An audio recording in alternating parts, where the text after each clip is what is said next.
अस्सलाम वालेकुम नाजरीन, आप देख रहे हैं INN चैनल। मैं हूं शेख अहमद अली। इस न्यूज़ बुलेटिन में आइए नज़र डालते हैं दिन भर की बड़ी खबरों पर। तेलंगाना में इंटरमीडिएट इम्तहानात में तकरीबन 10 लाख तलबा शिरकत कर रहे हैं, जिसका रियासत भर में 4 शुंबे को आगाज़ हुआ। Telangana state board of intermediate education 33 अजला में 1500 मराकज़ पर यह सालाना इम्तहानात मुनक़िद कर रहा है। इंटरमीडिएट साल अव्वल के इम्तहानात में आज ज़माने दुवम के पेपर वन इम्तहान के ज़रिए 4 शुंबे को ये शुरू हुए, जबकि सेकेंड ईयर के इम्तहानात जुमेरात से शुरू होने वाले हैं। इम्तहानात के लिए जुमला 9,80,978 उम्मीदवारों ने दरख्वास्तें दाखिल की थी, जबकि फर्स्ट ईयर के इम्तहान के लिए नाम दर्ज करवाने वाले जुमला 5,07,754 तलबा के जुमला पहले दिन 4,88,113 तलबा ने शिरकत की। 19,641 उम्मीदवार गैर हाजिर रहे, जो 3.86% होते हैं। अजला करीमनगर, निज़ामबाद और जनगांव में नकल नवेसी के 3 मामले सामने आए। 5,02,260 तलबा सेकेंड ईयर का इम्तहान तहरीर करेंगे। इम्तहानी मराकज़ के अतराफ CRPC की दफ़ा 144 के तहत इम्तनाई अहकाम नाफिज किए गए हैं।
चीफ मिनिस्टर रेवंत रेड्डी ने BRS दौरे हुकूमत में खतियत दिए गए आउटर रिंग रोड के टोल टेंडर में हुई बदनवानियों की जामे तहकीकात की हिदायत दी है। चीफ मिनिस्टर ने इस सिलसिले में हैदराबाद मेट्रोपॉलिटन डेवलपमेंट अथॉरिटी यानी HMDA की जॉइंट कमिश्नर अम्रपाली को हिदायत दी कि वो आउटर रिंग रोड के टोल टेंडर की मुकम्मल तफसीलात उन्हें पेश करें। उन्होंने कहा कि टोल टेंडर में हुई बदनवानियों की CBI या उसके ममासिल दूसरी तहकीकाती एजेंसी के जरिए तहकीकात करवाई जाएगी और खाती ओहदेदारों के खिलाफ फौजदारी मुकदमात भी दर्ज किए जाएंगे। सेक्रेटेरिएट में चीफ मिनिस्टर रेवंत रेड्डी ने आज HMDA के ओहदेदारों के साथ एक आला सतही जायजा इजलास मुनक़िद किया। इस इजलास में बल्दी नज़्म नस्क और शहरी तरक्की के कामों का तफसीली जायजा लिया। उन्होंने ओहदेदारों को हिदायत दी कि आउटर रिंग रोड के अंदर के तरफ वाले इलाके को एक यूनिट तस्वुर करते हुए वहां तरक्याती कामों को अंजाम देने के मंसूबे को तैयार करें। उन्होंने रीजनल रिंग रोड के दायरे के अंदर वाक़ इलाकों को HMDA के दायरे में लाने की गुंजाइश का जायजा लेने की हिदायत दी। इसी तरह चीफ मिनिस्टर ने आउटर रिंग रोड से रीजनल रिंग रोड को मरबूत करने वाले रेडियल रोड्स की तामीर से मुतालिक मंसूबे को भी तैयार करने का अहदेदारों को मशवरा दिया। उन्होंने शहर हैदराबाद की जामे तरक्की के लिए मास्टर प्लान 2050 के विजन डॉक्यूमेंट को तैयार करने का भी मशवरा दिया। वज़ीर आबपाशी उत्तम कुमार रेड्डी ने कहा कि कालेश्वरम प्रोजेक्ट की तामीर में हुई बदनवानियों की तहकीकात से मुतालिक विजिलेंस की रिपोर्ट हुकूमत को मौसूल हो गई है। विजिलेंस रिपोर्ट पर माहिरीन कानून से राय हासिल की जाएगी और उनकी कानूनी राय के बाद खातियों के खिलाफ कार्रवाई की जाएगी। हैदराबाद के रम मंजिल में जलसौदा के दफ्तर में प्रेस कॉन्फ्रेंस से खिताब करते हुए उत्तम कुमार रेड्डी ने कहा कि पेशरफ VRS हुकूमत कमीशन हासिल करने के लिए ही आबपाशी प्रोजेक्ट्स तामीर किए थे। कालेश्वरम के अलावा दीगर प्रोजेक्ट्स को मुकम्मल करने के लिए मजीद 1,47,000 करोड़ की रकम दरकार है। उन्होंने बताया कि कालेश्वरम प्रोजेक्ट में 25,000 करोड़ के काम बगैर किसी DPR यानी डिटेल प्रोजेक्ट रिपोर्ट के अंजाम दिए गए। कालेश्वरम प्रोजेक्ट पर अब तक 94,000 करोड़ रुपए खर्च किए गए और इस प्रोजेक्ट से 160 TMC पानी ही उठाया गया, जिसमें आबपाशी के लिए सिर्फ 65 TMC पानी का इस्तेमाल किया गया।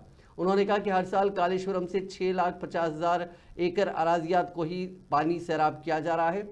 उन्होंने कहा कि बीआरएस पार्टी के कायदीन अपनी गलतियों पर पर्दापोशी करने के लिए नए नए ड्रामे शुरू कर रहे हैं। बीआरएस के कायदीन मेडीगड्डा बैरेज को हुए नुकसान की वजूहात बताने के बजाय गलत तशहीर कर रहे हैं। उन्होंने कहा कि बीआरएस हुकूमत की तसाहुली और लापरवाही और बदनुमानियों की वजह से मेडीगड्डा बैरेज को नाकाबिले तलाफी नुकसान पहुंचा है।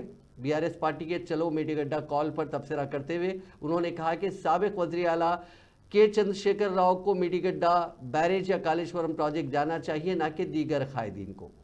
No, national dam safety authority Chari garu is a national authority on everything to do with dams and barrages.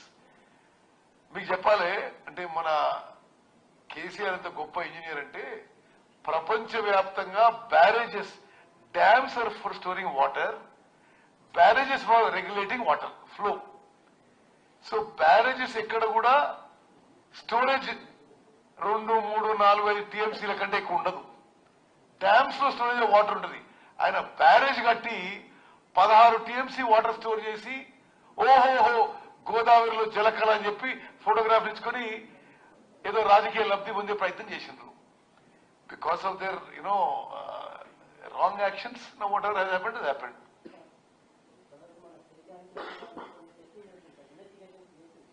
ఏనమ్మా Wazir industries D Shridhar बाबू ने चारशंबे को कहा कि आने वाले 5 से 6 साल के दौरान तकरीबन 50,000 ग्रेजुएट्स को हुनरमंद बनाना हुकूमत तेलंगाना का मकसद है, ताकि वो लाइफ साइंसेज की तहकीक और मैन्युफैक्चरिंग की सनत के लिए दस्तियाब रहें। बायो एशिया कॉन्फ्रेंस को मुखातिब करते हुए श्रीधर बाबू ने कहा कि अंदरून हफ्ता एक तजुर्बाती बैच शुरू किया जाएगा, जिसके ज़रिए मेडिसिनल केमिस्ट्री और एनालिटिकल केमिस्ट्री में नौजवानों को हुनरमंद बनाया जाएगा। वज़ीर मौसूफ ने कहा कि हमारा विजन है कि आने वाले 5 से 6 साल के दौरान कम से कम 50,000 मकामी ग्रेजुएट्स को ताकतवर हुनरमंद बनाएं, ताकि वो लाइफ साइंसेज की तहकीक और मैन्युफैक्चरिंग की सनत के लिए अपनी खिदमात फराहम कर सकें। Western Australia round table, Queensland round table, flow chemistry round table, Cell and Gene Therapy Symposium.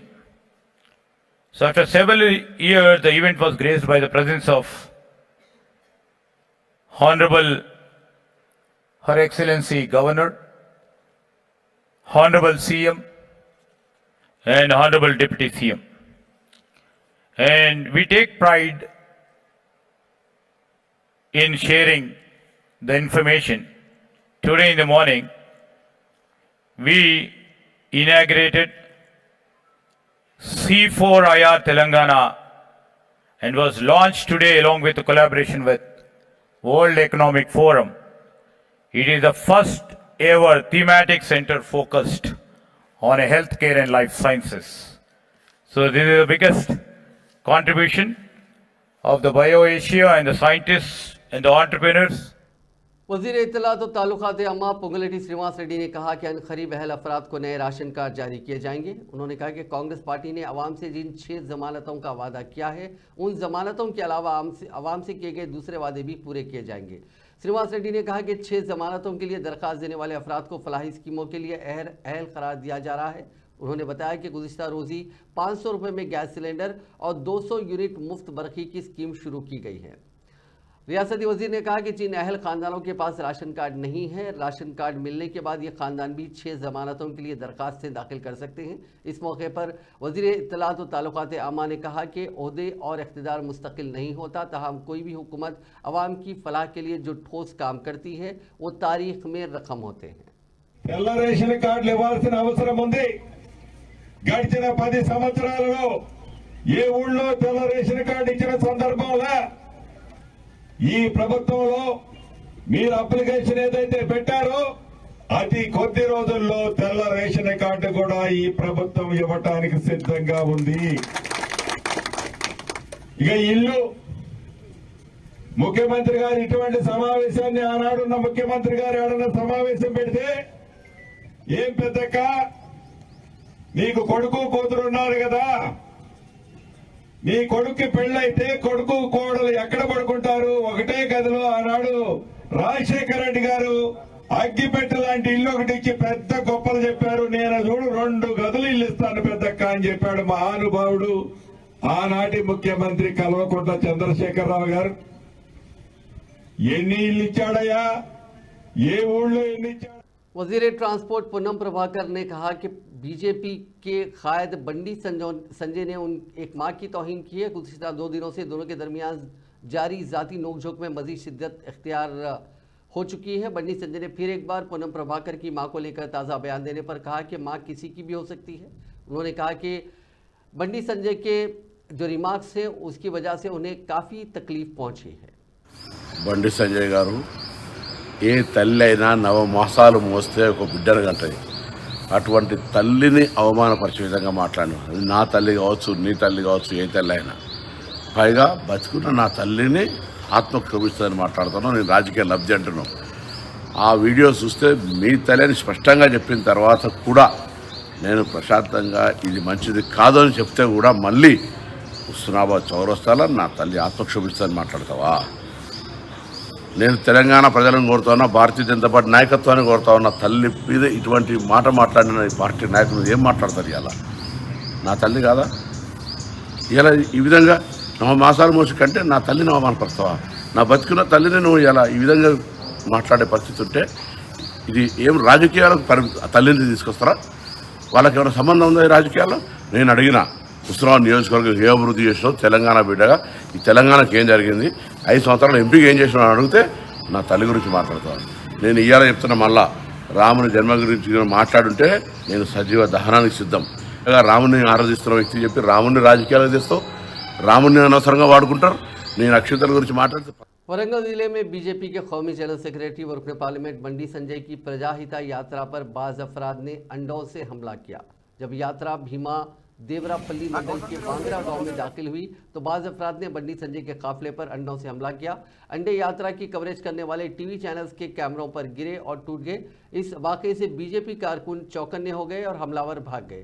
इस हमले पर बंडी संजय बरहम हो गए। वो इस बात पर संजीदा हो गए कि कांग्रेस के कायदीन पुरअमन यात्रा में लोगों को मुश्तइल कर रहे हैं। उन्होंने इंतबाह दिया कि अगर बीजेपी कारकुनों को छुआ जाता है तो कांग्रेस लीडर गांवों का दौरा नहीं कर सकेंगे। उन्होंने खबरदार किया कि हमारे सबर को बेबसी ना समझे। उन्होंने पुलिस से पूछा कि अगर वो आपकी मौजूदगी में उन पर हमला कर रहे थे तो वो क्यों खामोश रहे।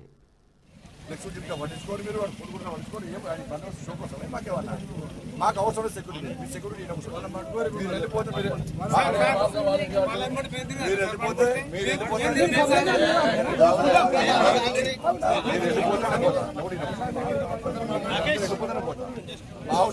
మీరు రిక్వెస్ట్ మాకు అవసరం లేదు.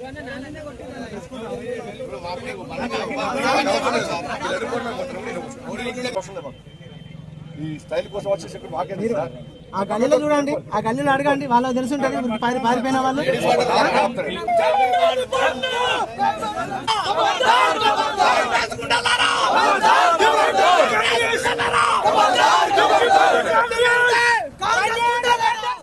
बीआरएस पार्टी के रुकन असेंबली कडियम श्रीहरि ने वज़ीर आला रेवंत रेड्डी के चैलेंज का जवाब देते हुए कहा कि अगर रेवंत रेड्डी वाकई मर्द हैं तो आने वाले पार्लियामेंट इंतखाबात में तेलंगाना की सभी 17 सीटों पर कामयाबी हासिल करके बताएं।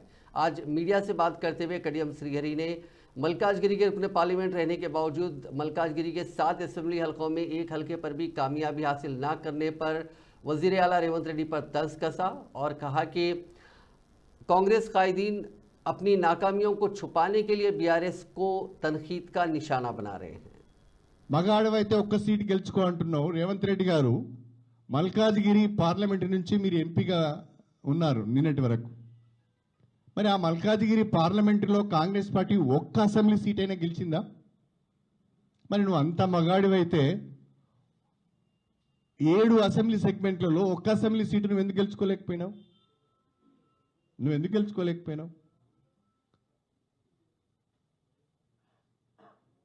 నిజంగా నీవు అంత మొగాడివైతే, అంత గొప్పవాడివైతే రేపు తెలంగాణలో 17 పార్లమెంట్ స్థానాలను గెలిచి చూపించు. నీ మగతనాన్ని నిరూపించుకో నీ భాషలోనే. वज़ीर आज़म नरेंद्र मोदी इम्कान है कि मार्च के पहले हफ्ते में तेलंगाना का दौरा करेंगे। वज़ीर आज़म तवक्को है कि अपने 2 रोज़ा दौरे के दौरान अजला आदिलाबाद और संगारेड्डी में मुख्तलिफ तरक्याती प्रोग्रामों में शिरकत करेंगे। बीजेपी के ज़राए के मुताबिक वज़ीर आज़म नरेंद्र मोदी 4 मार्च को आदिलाबाद का दौरा करेंगे, जहाँ वो मुख्तलिफ प्रोग्रामों में शिरकत करेंगे और एक जलसे आम से भी खिताब करेंगे। हैदराबाद के दौरे के बाद वजीर आजम हैदराबाद वापस हो जाएंगे और रात में राजभवन में क़याम करेंगे। दूसरे दिन वो चंद तरक्याती प्रोजेक्ट्स का आगाज़ करने के लिए ज़िले संगारेड्डी का दौरा करेंगे। वजीर आजम बादजा वहाँ एक जलसे आम को भी मुखातिब करेंगे। गुज़िश्ता साल 30 नवंबर को मुनक़दा असम्बली इंतखाबात के बाद वज़ीर आज़म मोदी का यह पहला दौरा तेलंगाना है। बीजेपी के सीनियर लीडर व रुकन राज्यसभा डॉक्टर लक्ष्मण ने हिमाचल प्रदेश में पैदा होने वाले सियासी बहरान के पस मंज़र में एक सनसनीखेज बयान देते हुए कहा कि लोकसभा इंतखाबात के बाद देखें कि तेलंगाना में भी क्या होने वाला है। मीडिया से बात करते हुए डॉक्टर लक्ष्मण ने कहा कि हम इस बात को मुस्तरद नहीं कर सकते कि हिमाचल प्रदेश के हालात यहाँ भी आएंगे, क्योंकि तेलंगाना में बरसर इख्तिदार जमात कांग्रेस के 64 अरकान असम्बली हैं। देखेंगे कि तेलंगाना एक और कर्नाटका बनेगा या हिमाचल प्रदेश के हालात पैदा होंगे।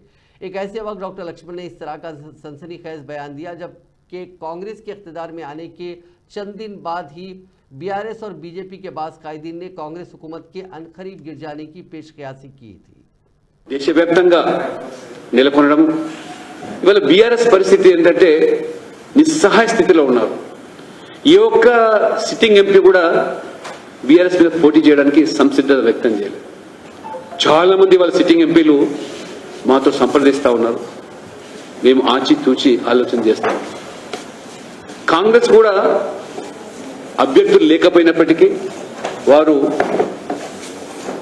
అసెంబ్లీ ఎన్నికల ముందు ఇచ్చిన హామీలే నిలబెట్టుకోలేక ఇవాళ పార్లమెంట్ ఎన్నికలతో ముడిపెట్టి బోడిగుండుకు మోకాలికి లెక్క పెట్టి పార్లమెంట్ ఎన్నికల్లో बीजेपी के रुकने पार्लियामेंट डी अरविंद ने कहा कि कांग्रेस और बीआरएस पार्टी को वोट देने वालों को ऊपर वाला जहन्नुम में ले जाएगा और जन्नत हासिल नहीं होगी। जिस थाली में खाते हैं इसमें छेद ना करें, ऐसा करने वाले जहन्नुम में जाएंगे।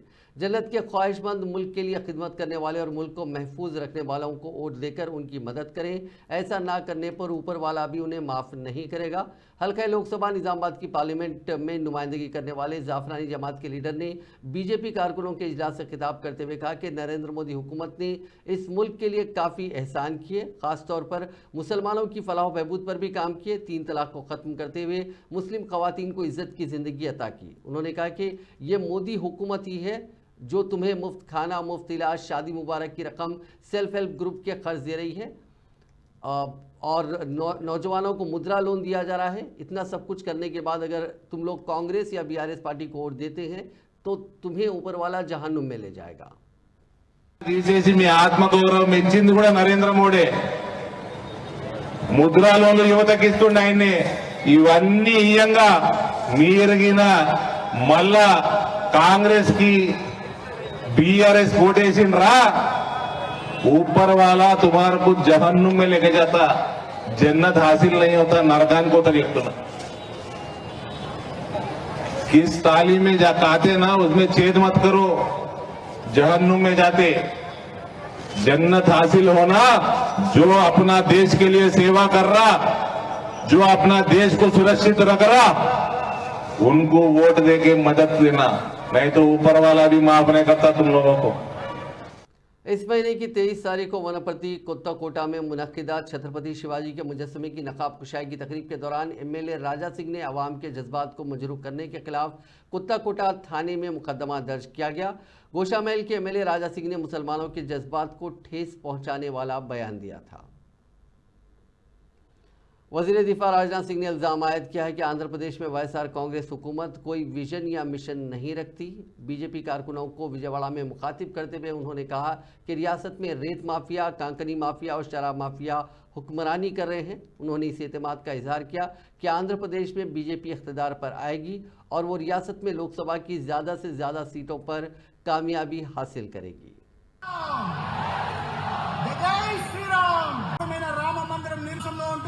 जब हम राम मंदिर निर्माण के लिए आंदोलन कर रहे थे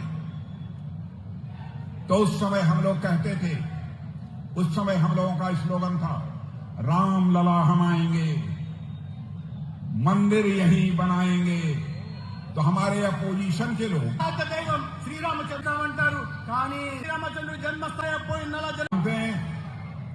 अंतर्राष्ट्रीय जगत में भारत के बारे में यह धारणा थी। आंध्र प्रदेश की हुक्मरान जमात वाईएसआर कांग्रेस के रुकने पार्लियामेंट मागंटी श्रीनिवासुलु रेड्डी ने पार्टी से इस्तीफे का ऐलान किया। उन्होंने पार्टी में एहतराम की कमी का हवाला दिया। मीडिया से बात करते हुए उन्होंने कहा कि उनका पार्टी छोड़ने का फैसला गैर मुतवक्को हालात की वजह से हुआ। हल्के के अंदर अपने हामियों और साथी रहनुमाओं का शुक्रिया अदा करते हुए उन्होंने उनके ताउन और तायद पर पार्टी के सरबराह वैस जगन मोहन रेड्डी की भी सताइश की। इतलात के मुताबिक उनका बेटा मागंटी राघव ओंगोल पार्लिमानी हल्के से इंतखाबात में हिस्सा लेने का इरादा रखता है। ఇప్పుడు మేము గడిపినప్పుడు ఒకటే మాగుంట కుటుంబానికి ఉన్నది, కుటుంబ సభ్యులందరూ కూడా ఆత్మగౌరవం. ఈగో లేదు. We don't have ego, we got lots of self respect. అంటే అహం లేదు, ఆత్మగౌరవం ఎప్పుడు కూడా ఉంటుంది. ఒక రెస్పెక్ట్ పార్వతమ్మ గారి ఆశీస్సులతో కూడా మా తనయుడు అబ్బాయి మాగుంట రాఘవరెడ్డి గారిని నెక్స్ట్ ఎలక్షన్లో ఒంగోలు ఎంపీ కూడా పోటీ చేయాలనేది ఒక నిర్ణయం కూడా తీసుకోవడం కూడా జరిగింది. बीजेपी का इल्जाम है कि कर्नाटक में कांग्रेस उम्मीदवार नसीर शाह की जीत के बाद पाकिस्तान जिंदाबाद के नारे लगाए गए। वहीं कांग्रेस का कहना है कि नारे नसीर साहब जिंदाबाद नहीं था, बल्कि नारा था नसीर साहब जिंदाबाद, न कि पाकिस्तान जिंदाबाद। बेंगलुरु पुलिस इस दावे के बाद वायरल वीडियो की जांच कर रही है कि कांग्रेस के हामियों ने जीत का जश्न मनाने के लिए कहीं पाकिस्तान जिंदाबाद के नारे तो नहीं लगाए।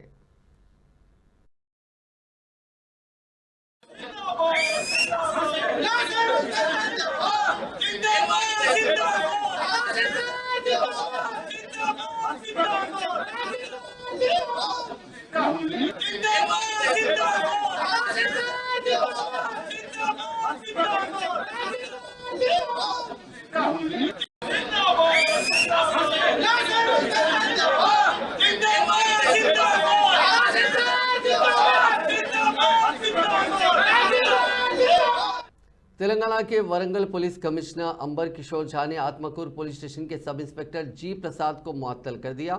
एसआई पर बीआरएस के कायदीन की पिटाई का इल्जाम था, जिन्होंने आत्मकूर के आग्रमपाड़ में मेडाराम यात्रा के दौरान नारे लगाए थे। इस वाक़े पर बड़े पैमाने पर तनकीदों के बाद वरंगल ईस्ट जोन के डीसीपी अब्दुल बारी की निगरानी में तहकीकात का आगाज़ किया गया। इस वाक़े की रिपोर्ट की बुनियाद पर एसआई को मुअत्तल करने का फैसला किया गया।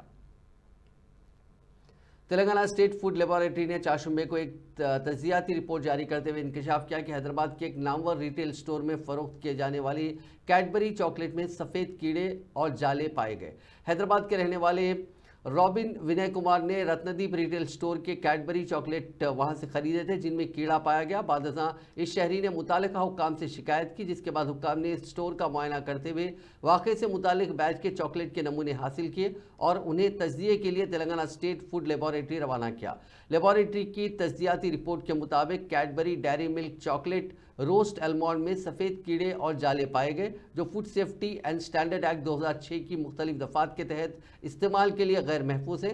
ताहाल कैडबरी ने इस मामले के ताल्लुक से कोई बयान जारी नहीं किया। इस दौरान स्टेट फूड लेबोरेटरी ने dairy milk chocolate fruit and nut के नमूनों का भी जायज़ा लिया और कहा कि यह महफूज है, जिसकी तैयारी के दौरान मुरवजा क़वायद पर अमल किया गया। ज़िले सूर्यापेट खम्मम शाहराह पर चाशुम्बे को रौनुमा सड़क हादसे में एक ऑटो रिक्शा को बस की टक्कर के नतीजे में 4 खवातीन ज़रई वर्कर्स हलाक हो गई। इस हादसे में दूसरे 12 मुसाफिरीन जख्मी हो गए। पुलिस के मुताबिक 15 ज़रई मजदूरों को लाने वाले ऑटो रिक्शा को अंडरपास के करीब एक आरटीसी बस ने टक्कर दे दी। मंगाला मंडल के मौजू रामा समुद्रम से ताल्लुक़ रखने वाले मजदूर मोते मंडल के मौजू बिरका चरला में खेतों में काम के लिए जा रहे थे। तीन मजदूर बरसरे मौका हलाक हो गए। पुलिस ने इतला मिलते ही मौके पर पहुंचकर जख्मियों को सूर्यापेट एरिया हॉस्पिटल मुंतकिल किया, जहां एक जख्मी जानबर ना हो सका। महलूकीन की पहचान की जा चुकी है। इस सिलसिले में मजीद तहकीकात जारी है। जिले संगारेड्डी में पेश आए सड़क हादसे में एक शख्स हलाक और 3 अफराद शदीद जख्मी हो गए। यह हादसा जिले के रामेश्वरम बंडा देहात के करीब आउटर रिंग रोड पर उस वक्त पेश आया जब कार चलाने वाले ने इसका तवाजुन खो दिया और ये तेज कार डिवाइडर से टकराकर उलट गई। तमाम जख्मियों को इलाज के लिए मकामी अस्पताल मुंतकिल किया गया। मेडचल से पटेंचेरू रवानगी के दौरान तेज रफ्तारी के सबब यह हादसा पेश आया। इत्तला मिलते ही पुलिस वहां पहुंची, जिसने हादसे का सबब बनी कार को वहां से हटाते हुए इस रूट को ट्रैफिक के लिए बहाल किया। हैदराबाद के मजाफाती इलाके जीरीमेटला में एक शख्स का बेदर्दी से कत्ल कर दिया गया। मकतूल की नाश जीरीमेटला पुलिस स्टेशन के हुदूद में जंगलाती इलाके से बरामद हुई। इब्तिदाई तहकीकात में मालूम हुआ कि नामालूम हमलावरों ने कल रात उसके सर पर शराब की बोतलों से हमला करके उसे कत्ल कर दिया। मकतूल की शिनाख्त रियासत बिहार के रहने वाले रमेश राम के तौर पर की गई और उसकी उम्र 48 साल बताई गई। कत्ल की वजह फौरी पता नहीं चल सकी। सीसी कैमरों का जायजा लिया जा रहा है ताकि हमलावरों की शिनाख्त करते हुए उन्हें गिरफ्तार किया जा सके। खुतबुल्लापुर पेट बशीराबाद पुलिस हदूद के इलाके में आतिशज़दगी का वाक़या पेश आया। तफ़सीलात के मुताबिक राघवेंद्र कॉलोनी में फलों का स्टॉल, मटन शॉप और स्क्रैप की दुकान में अचानक आग भड़क उठी। मकामी लोगों ने फायर ब्रिगेड को इतला दी। फायर फाइटर्स ने मौके पर पहुंचकर आग पर काबू पा लिया। इस वाक़े में 4 दुकानें मुकम्मल तौर पर जल गईं। कोई जानी नुकसान नहीं हुआ। इमलाक का काफ़ी नुकसान हुआ है। जिले प्रकाशम में शेर और तेंदुए की मौजूदगी से सनसनी फैल गई। जिले के आदिवेड़ू मंडल में उन जंगली जानवरों को देखने वाले मकामी अफराद में सनसनी फैल गई। उन खौफजदा अफराद ने इस बात की इतला महकमे जंगलात के अहदेदारों को दी। शेर गन्नेपल्ली में मकई के खेत के करीब वाक़े कुंटे में नजर आया। उनको देखने वाले किसानों में खौफ देखा गया क्योंकि उनका मानना है कि जंगली जानवर इस कुंटे में पानी पीने के लिए पहुंचे थे। एक किसान जो कुंटे से अपने खेत को सैराब करने के लिए पहुंचा था, उसकी नज़र सबसे पहले उन जानवरों पर पड़ी, जिसने चीखो पुकार की और फौरी तौर पर अपने घर वापस हो गया। अदरक लाइसेंस इस्तेमाल करने वाले होशियार हो जाएं क्योंकि रोज़ाना घरेलू पकवान में इस्तेमाल की जाने वाली ये अहम शय भी अब मिलावटशुदा दस्तयाब होने लगी है। सेंट्रल जोन टास्क फोर्स ने नकली अदरक लहसुन की तैयारी और फरोख्त के एक रैकेट को बेनकाब करते हुए इस सिलसिले में 4 मुलजिमीन को गिरफ्तार कर लिया।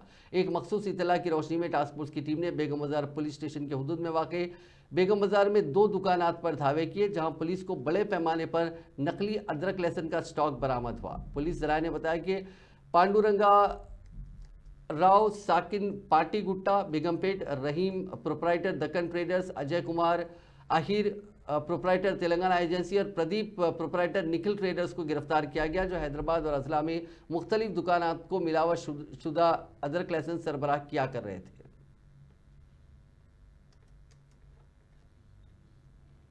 जिले निजामाबाद के एक स्कूल में तकरीबन 38 जुड़वा बच्चे ज़ेरे तालीम हैं। जिले के चिंदूर के एक प्राइवेट स्कूल में बच्चे तमाम की तवज्जो की मरकज़ बन गए हैं। इस तरह एक साथ उन जुड़वा बच्चों को देखने वाले हैरत का शिकार हैं। LKG से 9वीं जमात तक ये जुड़वा बच्चे ज़ेरे तालीम हैं। स्कूल के स्टाफ, साथी तुलबा के लिए भी ये बच्चे हैरत का सबब बने हुए हैं। उनके चेहरों पर काफ़ी मुशाबिहत के सबब उनके रिश्तेदारों और उनके पड़ोसियों के साथ साथ टीचर्स को उनकी शिनाख्त करने में दुश्वारी होती है। उनमें से बाज़ तुलबा ने कहा कि जुड़वा होने पर उन्हें काफ़ी खुशी महसूस हो रही है। इस स्कूल की वाइस प्रिंसिपल किरण श्री ने कहा कि उन बच्चों की शिनाख्त में बसा औकात उलझन होती है। उन्होंने कहा कि उनके बच्चे भी खुद के जुड़वा बच्चे हैं, जिस पर वो उन बच्चों को देखकर काफ़ी खुश होती हैं। स्कूल के टीचर प्रसाद ने कहा कि हर साल ऐसे जुड़वा बच्चों की तादाद में इजाफा हो रहा है।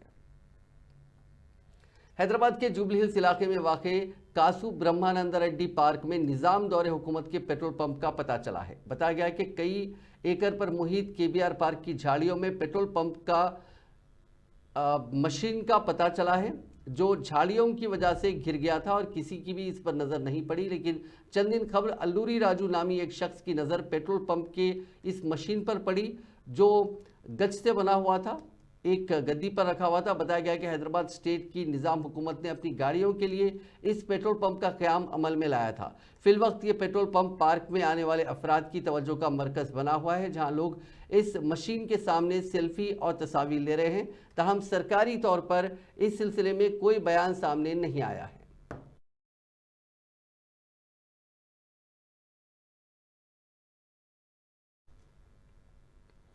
पूरे तेलंगाना में गर्मी की शिद्दत में इजाफा होगा। हैदराबाद के मौसमियाती मरकज़ ने कहा कि चारशंबे से दिन के दर्जे हरारत में बतदरीज इजाफा होने का इम्कान है। इसके साथ ही कल से दर्जे हरारत में इजाफे का इम्कान है। दर्जे हरारत मामूल से 2 से 3 डिग्री ज़्यादा होगा। मार्च के दूसरे हफ्ते से दर्जे हरारत में मज़ीद बढ़ने का इम्कान है। महकमा मौसमियात ने इंकशाफ किया कि मार्च के दूसरे हफ्ते में एक तरफ दर्जे हरारत में इजाफा और दूसरी तरफ हल्की से दरमियानी बारिश का इम्कान है। नाजरीन, इस न्यूज़ बुलेटिन में बस इतना ही। आप देखते रहिए INN चैनल।